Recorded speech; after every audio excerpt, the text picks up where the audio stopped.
Welcome back for another study in the book of Proverbs. Today the subject is exercise financial responsibility. Wealth and money, some people think they're evil, but actually wealth and money, they're not evil, they're good or bad. The Lord's concerned with how we get them and what we do with them.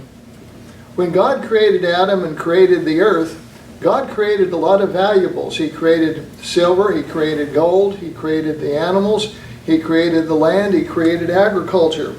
And He also put in human beings, the brains, the way that we could use those things to produce wealth. And God in the past used wealth to bless individuals. For example, Abraham, Isaac, and Jacob were very wealthy.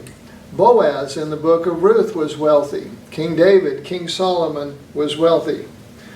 And it's interesting that back when Proverbs was written, probably 900 years or so before Jesus, currency did not exist. Currency in the form of gold and silver coins didn't exist from what I've read until about 600 years before Jesus. And also anything resembling paper money didn't exist until about 100 years before Jesus. So wealth at this time, when Solomon writes this, wealth would be in land, it would be in agriculture, it would be in the animals a person possessed, and it would also be in silver and gold, which was probably made into jewelry. And God expected His people back then, and He expects us today, to use our financial resources responsibly and to get them in the right way. So we take a look at Proverbs chapter 16 and verse 16. And it says, "Get wisdom, how much better it is than gold, and get understanding, it is preferable to silver." And so God created the means for wealth, but nowhere in the Bible will we find being rich being listed as a virtue. Being poor isn't a virtue either. Nowhere does the Scripture make becoming materially wealthy a goal toward which godly people should strive. Like physical beauty, wealth can be lost forever. If you remember the Andy Griffith show, Mayberry and so on with Barney Fife, remember Barney Fife's girlfriend? I don't remember her name, but she had been in movies and she was a nice looking girl. Well, I saw a film with her just a few days ago, and she's probably in her late 80s, maybe early 90s. And she has a really sweet personality, but her looks have just changed dramatically. And money can be lost forever also. And when he compares wisdom with gold and understanding with silver, he says wisdom and understanding is better.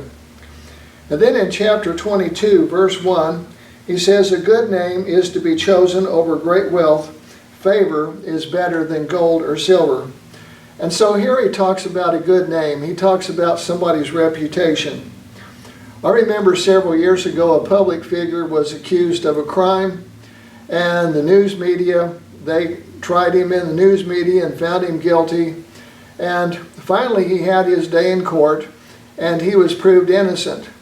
And as he left the courtroom, he said, "Give me back my good name." That was important to him, although after the job the news media had done on him, it probably was rather difficult to get it back. About 100 years ago in Carlsbad, there was a very wealthy man. In fact, he was probably the wealthiest man in Carlsbad. And he had quite a reputation, and it wasn't a good one. His reputation was as a penny pincher. His reputation was as a skinflint. And people today still talk about this man. I remember hearing the story about how he went to the grocery store one time and bought some things, went home, looked over the bill, and found that he had been overcharged by a couple of pennies. And so he went storming back to the store, and he raised a big fuss about just a couple of pennies. And here he was, the wealthiest man in town. And so he left a legacy that is not really good. And a few years ago, I got permission to metal detect in the yard where he lived. And out front, next to the street, pretty close to where the mailbox was, I found a barber dime. Now, the dimes we have today are Roosevelt dimes, And before the Roosevelt dimes were Mercury dimes, and before the Mercury dimes were Barber dimes. And so this dime was a dime that existed at the time when this man lived, and he possibly lost it. And I told somebody about that, and they said, well, he probably spent several hours in the front yard looking for that dime.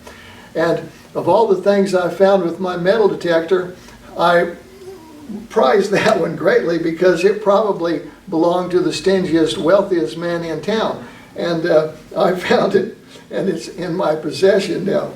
But he says a good name is more important than great wealth.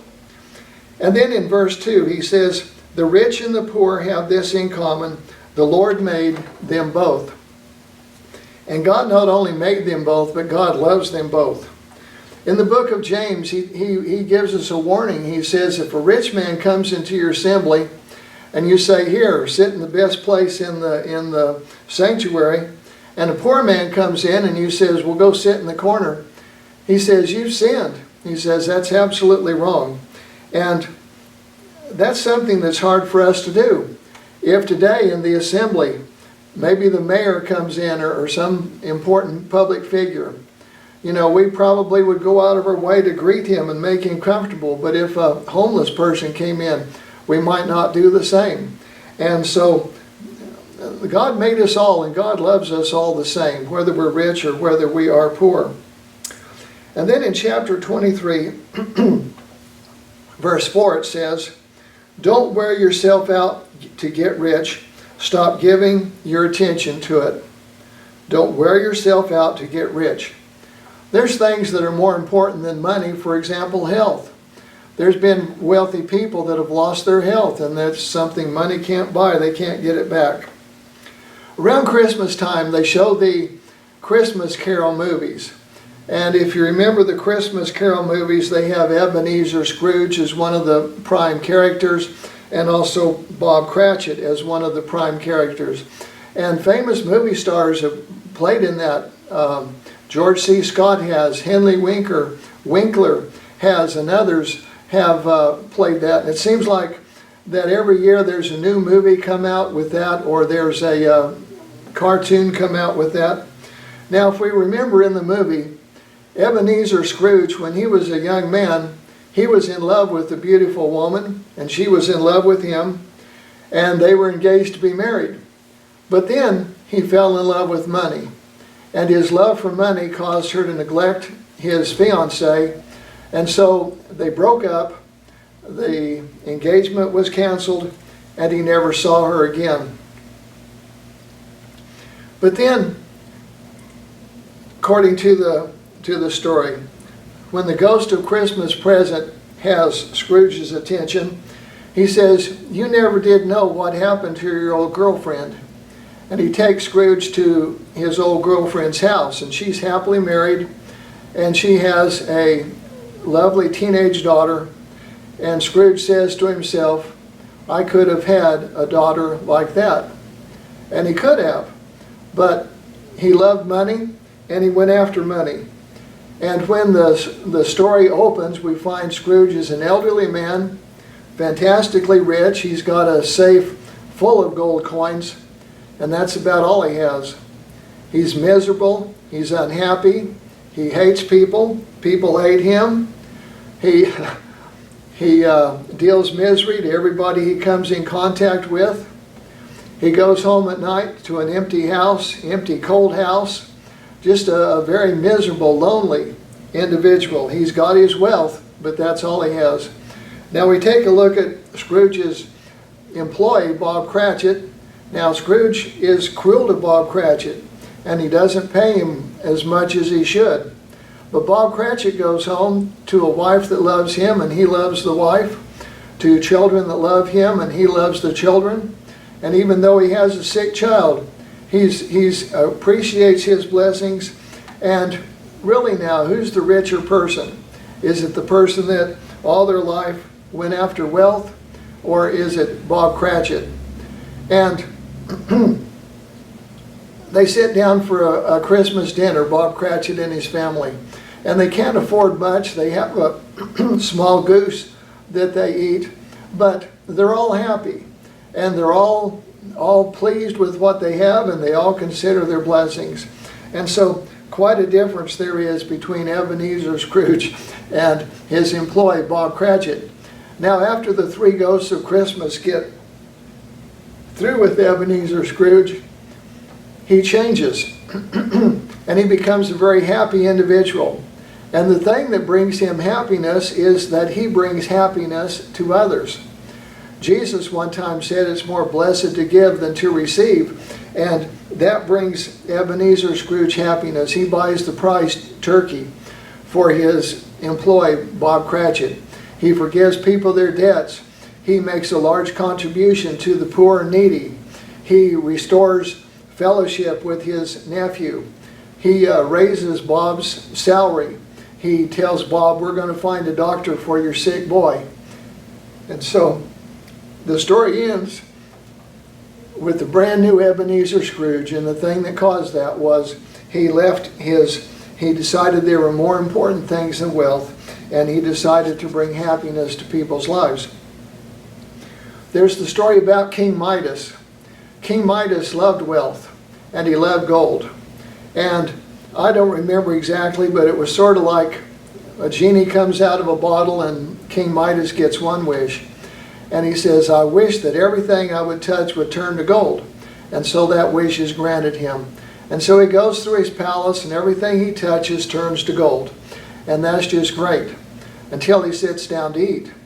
And when he starts to eat, the food turns to gold. And when he starts to drink something, the drink turns to gold. And all of a sudden, the ability to turn things to gold isn't so hot anymore. And then his young daughter, whom he loves dearly, comes up and he touches her and she turns to gold. And so King Midas realizes that there's more important things in life than to have the golden touch, be able to touch things and turn them to gold. Several years ago, a friend of mine who I grew up with in Phoenix, we went all the way through elementary school and high school together, and he was a Christian. He called me up and I was really surprised because he said, I found a way that we can all get rich. And he was just dominated with the idea that he was going to get rich. And he had found an abandoned mine in Colorado, and he said, I want to get a group together and we're going to put up money and we're going to buy the mine and we're going to buy heavy equipment and a crusher and we're going to rework the tailings and we're going to get the silver and gold out of them and we're going to get rich. Well, I was just surprised at his attitude of getting rich. Well, I didn't participate in that, and I don't think anybody else did, and nothing came from that. But in 1 Timothy chapter 6, he talks about those who have been robbed of the truth and who think that godliness is a means to financial gain. And some today too do. And then he goes on with verse 6 here in 1 Timothy, and he says, but godliness with contentment is great gain. For we brought nothing into the world, and we can take nothing out of it. But if we have food and clothing, we will be content with that. People who want to get rich fall into temptation and a trap and into many foolish and harmful desires that plunge men into ruin and destruction. For the love of money is the root of all kinds of evil. Some people, eager for money, have wandered from the faith and pierced themselves with many griefs. So this is the key to happiness. Godliness with contentment. Over in the book of Philippians, chapter 4, the Apostle Paul's back about verse 11. He says, I've learned to be content in whatever circumstances. I know what it is to be in need, and I know what it is to have plenty. I have learned the secret of being content in any and every situation, whether well-fed or hungry, whether living in plenty or in want. I can do everything through Him who gives me strength. Now, our society does not want us to be content. If we watch television, the commercials, if we read a magazine, the ads, if we read the newspaper, the ads, billboards, they're all aimed at making us not content. You know, we see the new cars, and maybe our neighbor gets a new car, so we think we have to have one. And but you know, we really don't. And you know, the key to happiness is to be happy with what we have, be content with what we have. And then back in Proverbs, verse 5, he talks about wealth, and he says, as soon as your eyes fly to it, it disappears, for it makes wings for itself and flies like an eagle to the sky. Now, if we read the book of Ecclesiastes that Solomon wrote, in Ecclesiastes he was a very unhappy person because he had tried to find happiness in wealth and in buildings and in servants and all sorts of things, and none of it brought him happiness. And one thing that made him unhappy was he knew he wouldn't live forever, and then somebody else would have it. And the things that we have will outlive us, and someday somebody else will have them. Jesus told the story about the rich man who had the barns, and they were full, and he had a big crop, and he said, well, I'll tear down my barns and build bigger ones, and then I'll tell myself, everything's fine. Sort of eat, drink, and be merry. And the Lord said, tonight you're going to die, and then whose will these things belong to? Inflation can wipe out a person's savings just overnight. I remember reading about the inflation that came to Germany after World War I. And a man sold his house. It was a nice house full of expensive furniture. He sold that, and inflation hit, and before he could turn around and buy anything, the money he got for that house full of furniture would barely buy a chair. And inflation was so bad in Germany at that time that workers were paid every hour, and they would run out to the fence and hand the money to their wives and say, go buy something, go buy anything. And so we may have money in CDs and so on, but inflation can hit and can wipe it out. We know what can happen to the stock market. And somebody says, well, I've got my money in gold, I'm protected. Well, not really. Gold is only worth what people are willing to pay for it. And the gold market goes up and the gold market goes down. And so wealth is very fleeting. And as he says, it disappears, it makes wings for itself and flies like an eagle to the sky. And then chapter 28, verse 20 says, a faithful man will have many blessings, but one in a hurry to get rich will not go unpunished.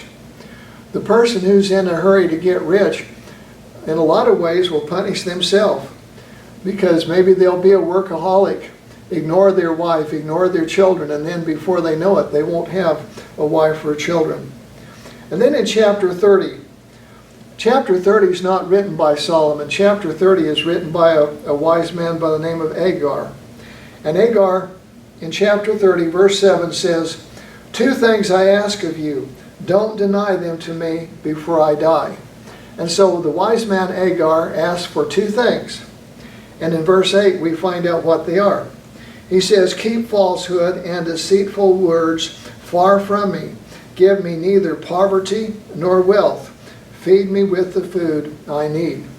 So his first request is for trustworthy speech. A speech that is not false and words that are not deceitful. And we've already read the other day about what James has to say about controlling the tongue. And so Agar asked for the ability to control his tongue. And then the second thing he asked for is, give me neither poverty nor wealth. Feed me with the food I need. And then verse 9 he explains, he says, otherwise I might have too much and deny you, saying, who is the Lord? Or I might have nothing and still profaning the name of my God. Now it's kind of a shame, but it seems like when people are prosperous, they tend to forget God. And when people have trouble, they tend to remember God. The Israelites, after they entered the promised land, they went through an up and down cycle. When they were prosperous, they forgot God. And then when they had hard times, they remembered God. And so he says he doesn't want wealth, or he might forget God and deny God. And then he says he doesn't want to be poor either, or he might be tempted to break one of the 10 commandments and steal. Now those with wealth has benefits for sure, but it also has negative aspects. When I was growing up, John Paul Getty, as I remember it, was the wealthiest man in this country. And he had been married and divorced several times, And I remember he made a statement. He said, "I would willingly give up everything I own for one good marriage." Now, a person with great wealth, when they get married, they're not really sure if the person marrying them is marrying them for love or for their money. And evidently John Paul Getty felt that the women that had married him were not really marrying him for love, but they were marrying him for his money. Now, when Jeanette and I got married, we were 19 years old, and we sure didn't marry each other for money because we were both just as poor as can be. And this next month, we'll be married 53 years. And so we married for love, and that's something that has lasted. Charles Lindbergh was the first individual to fly across the Atlantic Ocean from New York to Paris. And he became famous, and he got a large cash prize. And because of that, a kidnapper or kidnappers decided they would kidnap the Lindbergh baby and hold it for ransom. And they built a ladder, and they climbed up to the second story where the child was, and they took the child, and it seemed like coming down the ladder broke and they fell, and the child was killed. And I cannot imagine the grief that parents would have to have a child kidnapped and then later find that the child had died. And that's something that might, I imagine, stay with the person the whole rest of their life. Well, that wouldn't have happened if Lindbergh had not been perceived as being wealthy. So, you know, there's benefits to wealth, but there's also drawbacks. And then in chapter 13 of Proverbs, verse 11, he says, "Wealth obtained by fraud will dwindle, but whoever earns it through labor will multiply it." Right now there's a man in prison. He was sentenced to 150 years in prison because he committed what many believe to be the largest financial fraud in American history.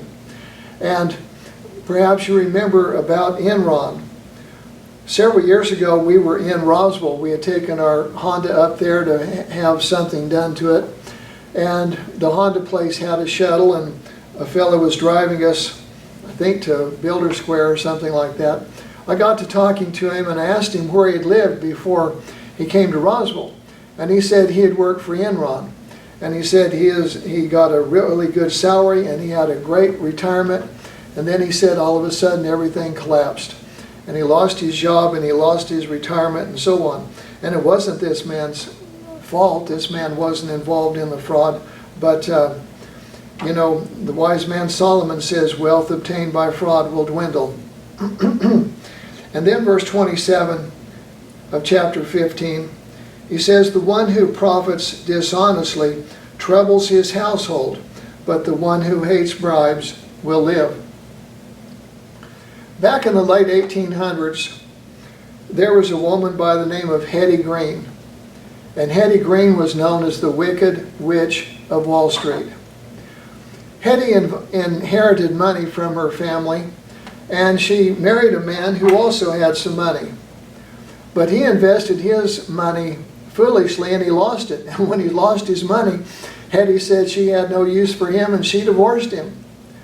Hetty made money. She knew how to do it, but she was friendless. She was a miser. She was much like Scrooge. She had a son, and her boy one time hurt his knee in a sledding accident. And Hetty dressed the boy and herself up as poor people and took him to a doctor. And when the doctor realized who she was, he sent a bill, and she never took the boy back. And the boy eventually, because of that, had to have his leg amputated. And so here's Hetty Greene, a person with lots of money, but very miserly. And later on, when the boy grew up, she bought him a railroad to run, and every so often she would send him a telegram telling him how to run it. She never signed her telegram, but he always knew who sent it because it always came collect. Now, there's another man at the same time, and his name was Peter Cooper, and Peter Cooper was known as the honest man. Peter Cooper didn't start off wealthy, but he knew how to invest money, and everything he did made money. And Peter Cooper was honest, and he was a good person. He was a philanthropist. He he gave money to people to help him. And one thing he did, he built Cooper Union in New York City, and it's still there to this day. Cooper Union was a night school. It had all kinds of classes, it had a library, and the tuition was free. And Peter Cooper's idea was that people who worked could go there, take classes, and better themselves. When Peter Cooper died, the preacher said, "Here lies a man who never earned a dollar he couldn't take up to the great white throne." So, quite a difference between Hetty, Greene, and Peter Cooper. And then chapter 20, verse 17 says, "Food gained by fraud is sweet to a man, but afterward his mouth is full of gravel." And so maybe a person is happy with the fraud that they have perpetuated, but whether it's in this life or in the hereafter, Scripture says it's appointed unto man once to die, and after that the judgment. Those who gain things by fraud, it won't be sweet to them forever. And then chapter 21, verse 6, "Making a fortune through a lying tongue is a vanishing mist, a pursuit of death." And then chapter 22, verse 16 says, "Oppressing the poor to enrich oneself and giving to the rich both lead only to poverty." I'm not going to read it, but I believe it's in the 5th chapter of James. He talks about the rich who have harmed the poor, and he talks about the judgment that is coming on them.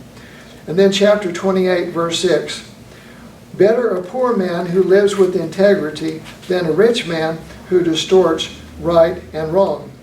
So here it talks about virtue and truth, and the poor man who has integrity, and the rich man who doesn't. And then verse 8, "Whoever increases his wealth through excessive interest collects it for one who is kind to the poor." It's interesting that the law of Moses did not allow interest to be charged to fellow Israelites. And then verse 24, "The one who robs his father or mother and says, 'That's no sin,' is a companion to a man who destroys." Now it's hard to think that a person would rob their father and mother. One of the 10 Commandments is to honor your father and mother. But in the time of Jesus, the Pharisees were devoting their wealth and their possessions to God, and when they did that, the Pharisees could continue to use those things for themselves, but they would tell their parents, "Well, I can't help you out because I devoted it to God." And then the last part here is to honor the Lord with our resources. In chapter 3, verse 9, it says, "Honor the Lord with your possessions and with the first produce of your entire harvest." They had the first fruits, and the first fruits, the first harvest, was to be given to God, and then after that they would have a bountiful harvest. And in 1 Timothy chapter 6, where we read earlier, down at verse 17, it has some verses that go along with this.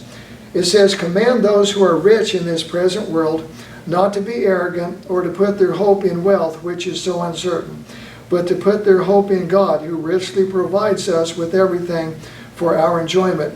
Command them to do good, to be rich in good deeds, and to be generous and willing to share. In this way they will lay up treasure for themselves as a firm foundation for the coming age, so that they may take hold of life that is truly life." And Jesus talked about what's a person gained if they gain the whole world and lose their soul. And Jesus also talked about laying up treasure in heaven rather than treasure here on earth. And I think last week I mentioned Homer Collier when he said that the only thing you really get to keep is what you give away. And so, one last verse. I have 56 seconds left, so one last verse and then we'll close. Chapter 16, verse 8. "Better a little with righteousness than great income with injustice." So, there's nothing wrong with wealth, there's nothing wrong with making money, but how we make it and what we do with it, that is really what counts as far as God is concerned. And if we put God first in our finances, then we have the promise that we'll be blessed because of that.